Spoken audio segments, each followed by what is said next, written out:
이 시대는 어떤 식으로 우리가 뚫고 나갈 것인가 이제 하나하나 고민을 해야 되는데요. 김정은 아들 배제는 신체적 이유 이렇게 썼습니다. 지금 이재명과 아로 이 문제가 종북 문제 당연히 결합돼 있고 이 종북 문제라는 것은 결국은 북한 문제인데요. 얼마 전에 김정은이 김주의 딸을 계속 데리고 나오고 자기 엄마랑 거의 똑같이 분장을 해서 나오듯이 여러 가지 계속 이슈를 만들고 있습니다. 김정은이 아직까지 30대의 젊은 나이지만은 후계자를 적어도 고민하고 있다. 이런 것은 보여주거든요. 김정은이 김주애를 꼭 후계자로 보겠다. 이것은 아직 확정적이지 않습니다. 확실한 것은 김여정이라든지 김경희 계열, 김일성의 자손이지만은 김정은으로서는 반개인 그런 사람들을 권력자로 만드는 것은 안 된다고 보는 의지라고 생각하는 것은 괜찮다고 생각합니다. 그렇다면 지금 아들이 있다는 얘기가 있는데 왜 하필이면 더 어린 동생, 여동생을 데리고 나오느냐.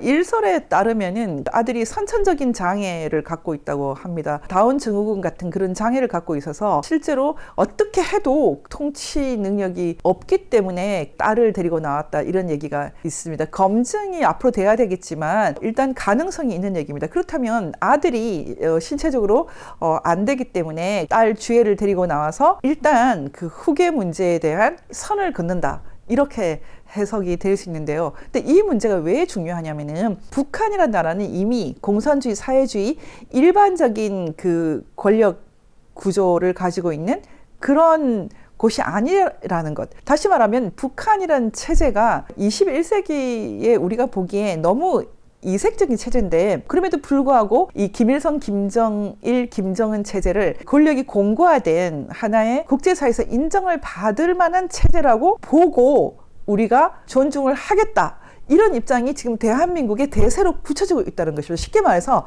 북한의 악성 체제를 유지시켜 주겠다는 것이 한국 국민들의 합의가 되어 가고 있다는 것입니다. 이건 굉장히 중요한 것입니다. 그래서 지금 한국 언론이 RO니 아니면 민혁당이니 이런 얘기가 터져도 신경을 안 쓰는 겁니다. 실제로 지금 한국 내 우파들도 마찬가지거든요. 그 박근혜 대통령 탄핵은 명백하게 체제 탄핵이었습니다. 이 체제 탄핵에 있어서 김무성, 유승민의 역할은 지대했고요. 사실은 그 내부에서 헌정을 무너뜨리기 위해서 문을 열어준 간자죠. 일종의 내부에서 시작된 쿠데타라고 할 수 있는데 이번에 그 김기현 당대표를 아주 노골적으로 김무성이 지지 선언을 했고 유승민계 당협위원장들도 수십 명이 지금 지지 선언을 해서 사실은 김기현을 중심으로 그 찬탄파가 이제 하나가 된다라는 것이 명시적으로 나오고 있습니다. 말하자면 다음 그 총선에 다시 우리가 먹겠다. 우리 세력이 다음 총선 다 갖겠다라는 것이거든요. 지금 그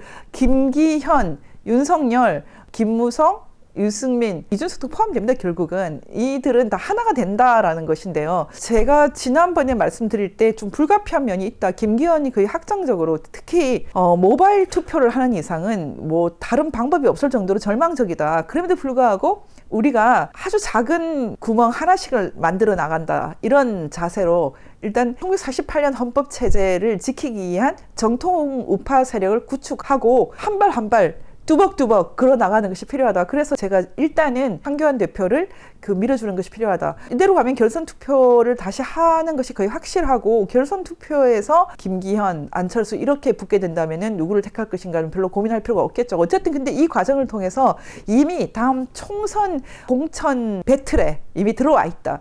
다음 총선에서 또 자유우파가 완전히 배제되면은 부정선거 문제를 포함한 우리 사회의 가장 심각한 문제인 이 공산주의 권력화 문제, 그리고 각종 언론과 노조를 장악하고 있는 종북 세력, 이런 문제 하나도 해결할 수 없다. 우리나라는 점점 계속해서 침몰할 것이다. 이런 것이 우리 모두의 걱정입니다. 그래서 여러분들께서 일단 저는 황교안 대표를 좀 지지해 주실 필요가 있다고 생각합니다. 하지만 저는 이런 말씀을 드리면서 우파들이 말 안 듣는 거 알거든요. 대한민국에서 많은 그 우파 진영의 인사들을 만나봤지만은 남의 말 안 듣지 않습니까? 전략적인 사고라는 게 없어요. 그러니까 자기가 갖고 있는 생각을 고집하는 것 말고는 별로 관심이 없기 때문에 저는 답은 이미 다 정해졌다고 생각합니다. 황교안 대표 10% 정도 나올 것이고 김기현 대표가 될 것이고 이제 어떤 면에서는 그 7년 만에 박근혜 탄핵 일종의 소프트 쿠데타는 이미 우리가 패배한 것으로 결론이 날 것 같다 이렇게 생각하고 있습니다. 저는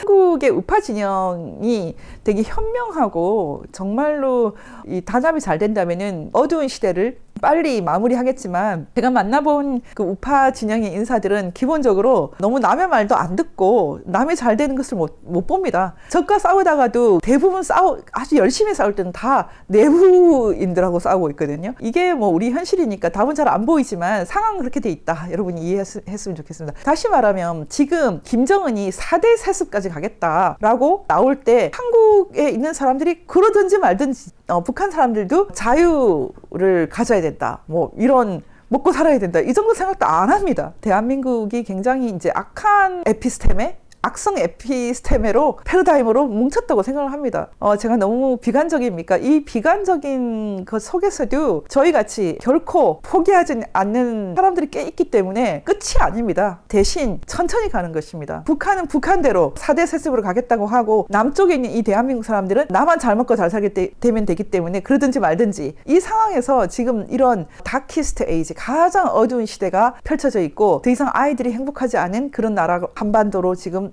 가고 있는 것입니다.